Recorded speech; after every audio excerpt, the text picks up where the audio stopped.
Not on the field, court or ice. You're on the couch. From PG to DC, this is Coaching from the Couch with your host, CWall. Delivering coverage for all DC sports teams from the hometown perspective. Nats, Skins, Mystics, DC United, Washington Wizards, Caps, Bowie State. My name's CWall, I'm a PG girl. Down for my skins, I don't know if you heard. If you like watching sports, then I am your girl. Sit down on the couch if you not on the field. Cold on the ice, picking any sport that you want. Know that I cover it tight. What would you like? From baseball to football and more. The list can go on the whole night. Big shouts out to my HBCU fam. Never forget who I am through the wins and the losses, the highs and the lows. We gotta stay strong, so I stay 10 toes. Make the competition back. The way I kick it, make them mad, man. CWall and we live and direct. Sit back on the couch and relax. Come on. Hey, everybody, and welcome to another edition of Coaching from the Couch. This is your Washington football team update. And hello, I am your host, CWall. Good evening, and hello to everyone. You guys, I am so sure and just know that everyone is ready to talk Washington football. And before we get into all things Washington football, we have to do a few housekeeping items. Okay? Couple housekeeping items. We got to make sure you are liking and loving the show, right? And then we also have to make sure we are sharing this show. In this show, I think it is safe to say your Washington football team. Is it safe to say loving? Are we back to being able to say Washington football team loving? Family and friends, is that okay? Because I'm thinking after a win against the Super Bowl champions, right? Then a win against the Carolina Panthers in what is or was reunion game, I think it's safe to say Washington football team loving. Is that correct? Just checking in to see. And I'm seeing the comments coming in, and I'm standing corrected because others are saying, hey, listen, the love didn't go anywhere. Been loving them. So as we are still checking in, and I see you all are sharing the show, let's all make sure we're checked in with all the DC sports fans, but most notably, this show is dedicated to the Washington football team. So you guys, there's always a lot to discuss, and we got to get going because, as you all know, CWall, that's myself, is on double duty. So it's a lot going on, but we're going to make sure we get this show underway for certain. You all, so let's go ahead and play a game you all know that we always play on Coaching from the Couch, specifically for the Washington football team update. And that is, what's your one word? What is your one word to describe how you are feeling after the Washington football team's win against the Carolina Panthers? Your one word.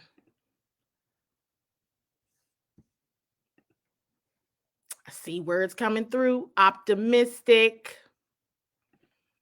I see better. I'm seeing rejuvenated. All sorts of words and feelings that can be happening right now, and just, I don't know. I think my one word was wow. I was actually covering a Wizards event, so had to go back and watch the game, the TV version of the game later. So I did not watch it in real time at all. So I saw all of the updates, I saw all of the excitement, and I really could not believe what was going on, what I was watching. And so, or just seeing all of the updates.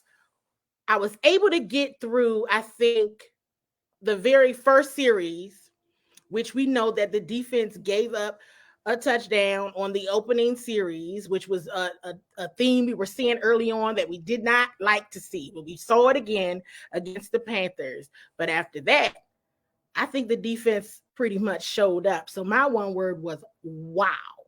And I'm actually in one of those moods, very similar to the last show, which was basically simply this: to figure out, just, I'm not sure what we wanted to discuss. It was so many takeaways from this game. And I think this is another week where it became a wow, I don't even know where to start. So we started something that I like to do, which is called Choose Your Own Adventure. Choose your own adventure. And that is to say, what would you like to discuss first? And then we'll let the conversation flow from there, because I absolutely have a lot of updates, but, kind of wonders where you all want to take the conversation. Choose your own adventure. And while you all are dropping in the chat exactly where you want to go in this discussion, let's just say, let's start with the game. So I see comments coming in about next week's game, but we're not there yet. Let's do the recap of the game against Carolina and see how we go from there. Let's start with, Taylor Heinicke. I want you all to see this update that came through from PFF. I think this is important to share for a number of reasons. I'm like, is this the time where we can give some credit to Taylor Heinicke? Absolutely have to give some, because are you looking at the same thing that I'm looking at, that PFF has shared? I want your immediate reactions to that. And while we're looking at immediate reactions to knowing that so far in week 11, what Taylor Heinicke has showed, I want to share this comment that's just very relevant to this past week's game before we move on to the following week. And that is DJ's question of, does Scott Turner deserve some credit? Now, listen, you all know I said this last week. I said, hey, listen, I can be critical all day long, but when it's time to give credit where it's due, let's go on ahead and give credit where it is due. I told you last week, I said that last 10-minute drive that Scott Turner came up with, I think it was a combination of things. But yes, absolutely, he got credit for that and should. And I think he gets credit this week as well, along with the player execution. Wow, what a difference it makes when you are planning and adjusting to your opposing team's strategy. And that is exactly what we're seeing. It definitely helps that your players are being accurate and executing. That absolutely helps for certain. I think I'm seeing the comment come through as well from DJ regarding what Taylor is playing like. Hey, listen, we all brought it up. Everybody is sensing that since the bye week, Taylor Heinicke has absolutely been balling out. Let me share with you all this information right here from media colleague from the Washington Post, Nikki Javala in just the last 2 games. Taylor Heineke. Take a look here. So we're talking the last 2 games. This is after the bye. This is how Taylor has been looking as compared to the first 8 games. There's absolutely been a difference. We are not imagining a change in Taylor's play at all. Not at all. Not at all. We're not seeing things, folks. Take a look at this. There has absolutely been improvements. And hey, listen, it might absolutely be that he was hearing the noise. Or matter of fact, hey, listen, when you're not doing well, you don't have to hear the noise. You don't have to wait for the noise. You don't have to wait for somebody to say anything in order for you to know that there's absolutely an issue. So he's getting it together. Absolutely getting it together. And you have to love to see it for certain, because that's all you want to see is progression. You want to make sure, okay, are you learning from the mistakes, and are you progressing, and are you able to execute the plays that are being called? Lots of grit, lots of gutsy plays. I'm really, really, truly enjoying. And yes, it seems as though Taylor Heineke is making a pitch for himself to be the long-term solution at quarterback. It is no secret that the team is scouting for quarterbacks coming out of this year's draft. That's no secret. It's no secret that the organization has a question of whether or not the franchise quarterback is on this current roster. So I think that's key right there. Key right there. Definitely want to bring about this comment here. Little worried about Antonio Gibson's fumbling issues. Antonio Gibson fumbling is an issue. We are not going to act like that is not a problem. It seems as though, and we've discussed this on the show as well, and I see a comment about DeAndre Carter. Sure, DeAndre Carter had a touchdown, but he also had a key fumble. Fumbling is an issue with this team, and most notably, Antonio Gibson. I was absolutely okay with Coach sitting him down for a bit. And in today's presser, Coach absolutely addressed this.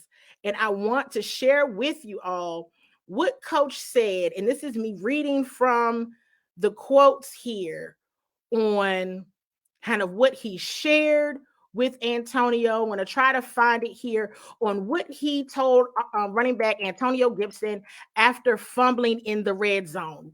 That hurt. That every time he fumbles, it hurts. But here's what Coach Rivera said. He says, I usually do it as soon as I can get to him and just say, hey, look, you're going to get a chance again. Just relax, get over with it, and get ready to roll. And we sat down for a little bit, let him get through it. And then we got him back out there and gave him the ball right back.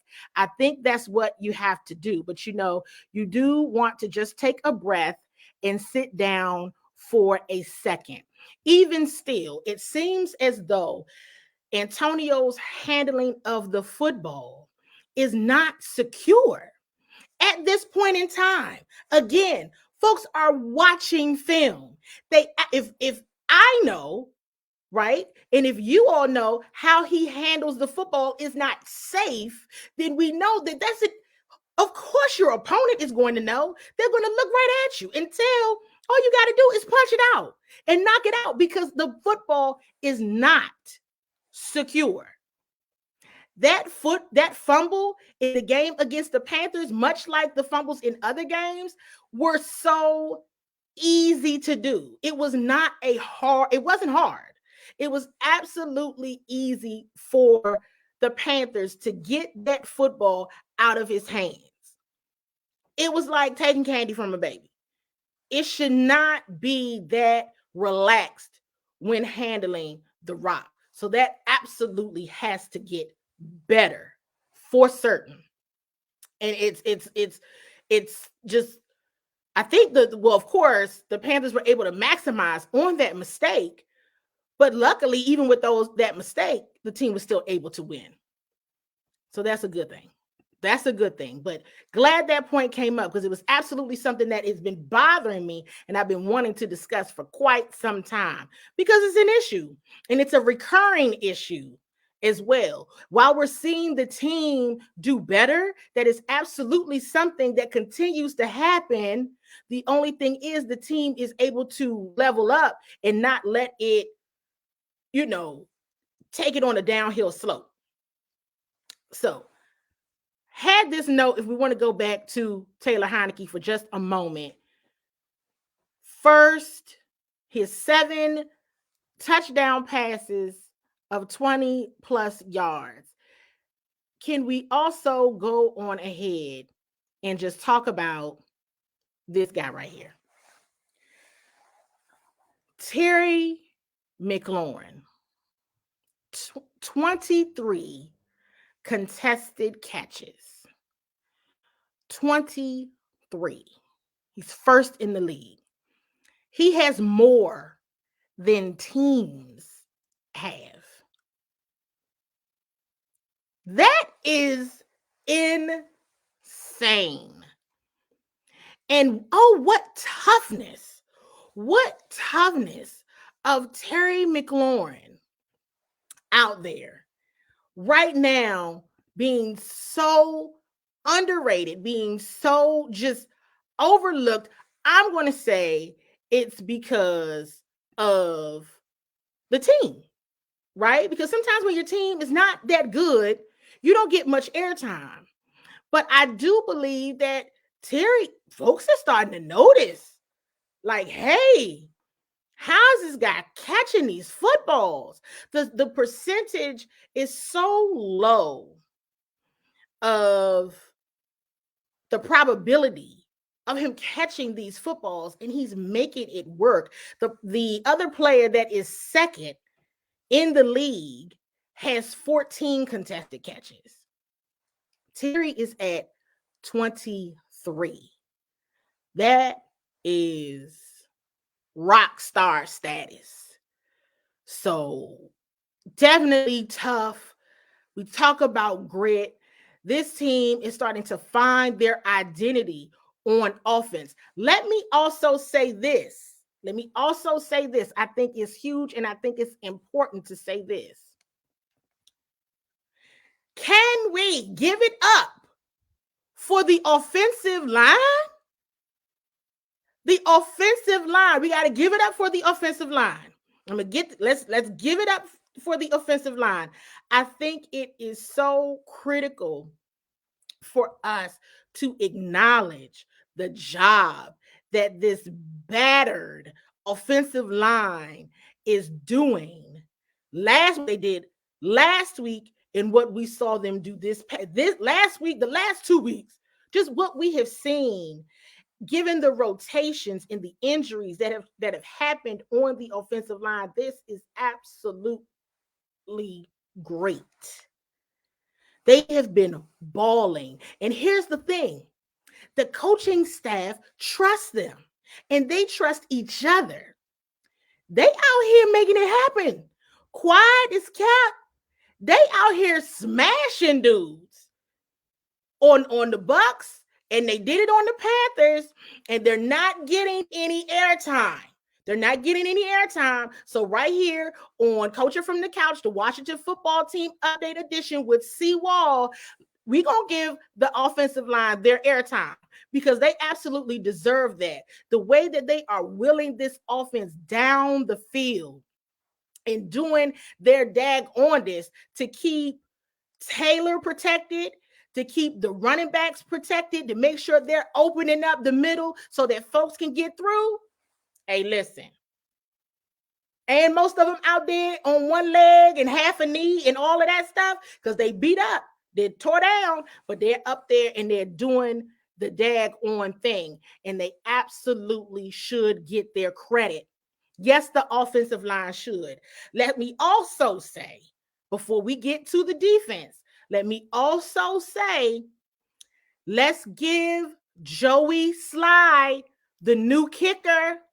Okay, when the kicking game was all wrong, that's all we heard about when it was wrong. Let's be a little louder about what's going well. And the new kicker that's going well. Joey Slye is solid. Those last 2 field goals were key. They were critical in the win against the Panthers. I think it's so super important that we continue to give praise and give acknowledgement on those unspoken roles, in those unspoken positions and jobs, that if you don't do your job, it's going to hurt the team. And we are seeing these unspoken roles, offensive line, the kicker, that are doing their jobs. They are helping this offense. They are helping the scoreboard, and it's making a huge difference.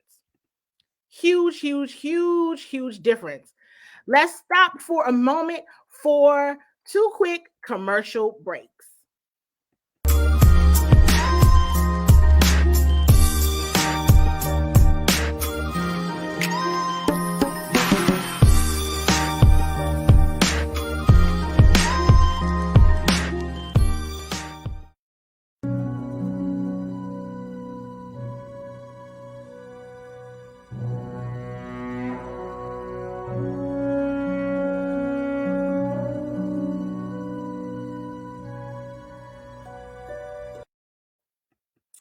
And we want to also remind you to make sure you're tagging your favorite sports fans into this conversation, because we are wrapping up shortly.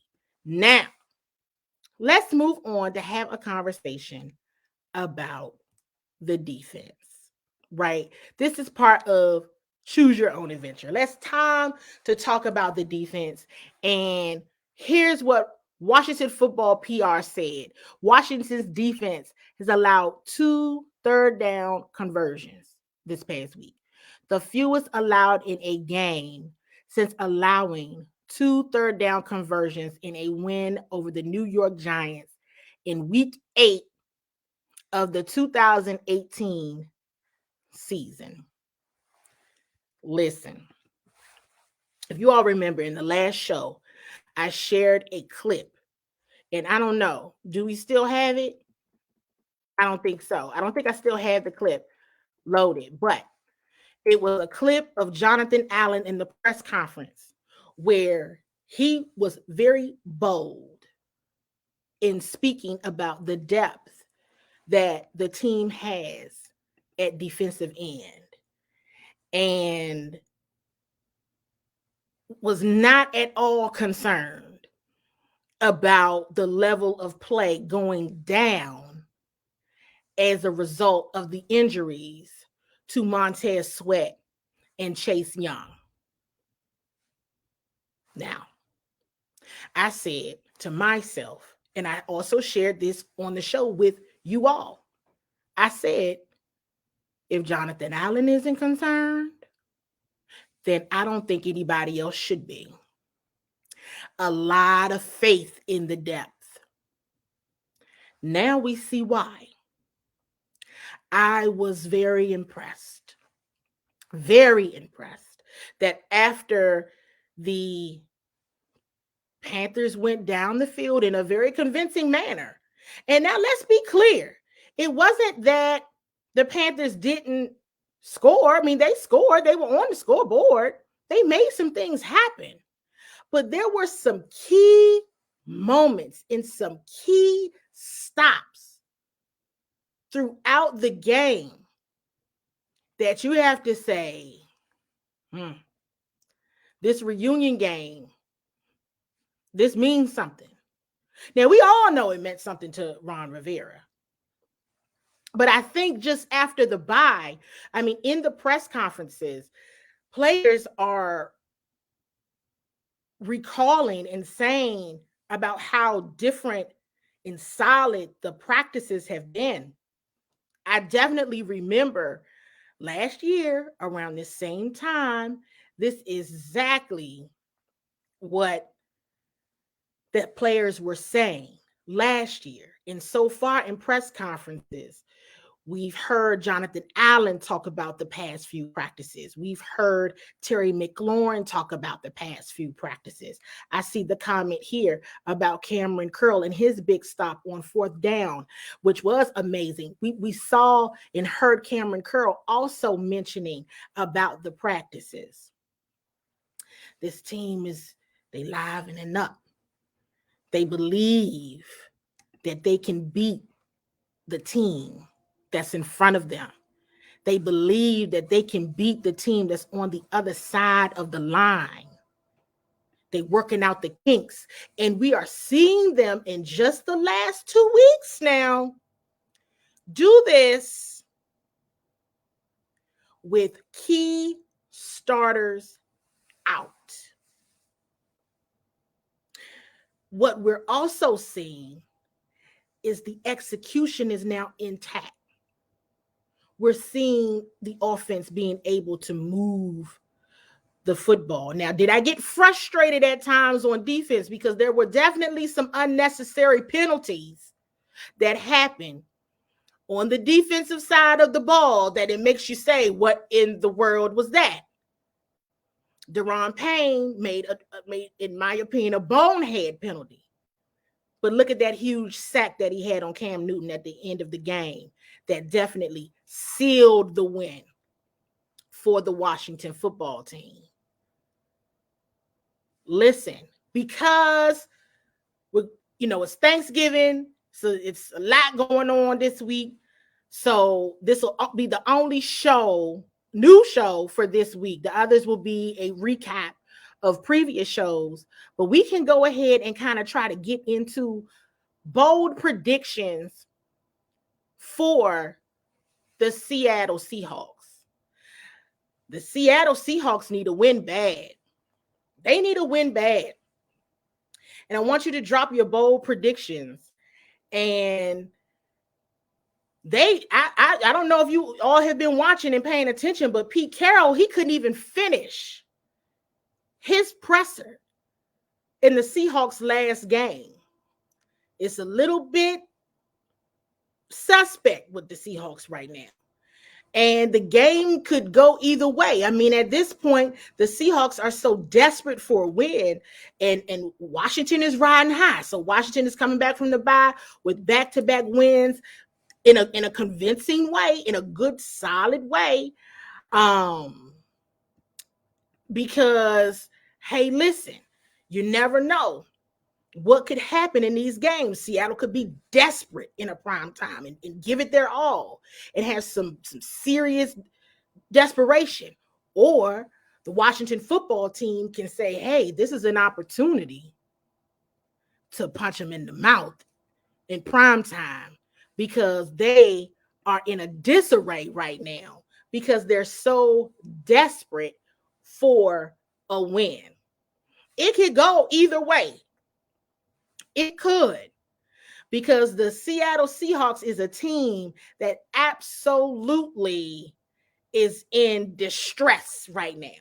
They are in distress going into this game on Monday. Remains to be seen, you all. Remains to be seen. But it's so much more to come, because the Washington football team can absolutely get a solid win against this team. And I'm seeing all of the bold predictions come through. More to come, you all. More to come.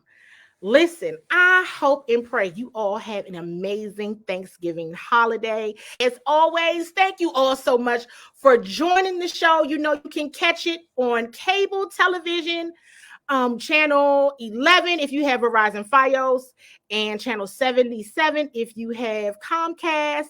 You all have a blessed and safe holiday, and I will see you all again soon. You're not on the field, or ice. You're on the couch. From UG to DC, this is Coaching from the Couch with your host, CWall, delivering coverage for all DC sports teams from the hometown perspective.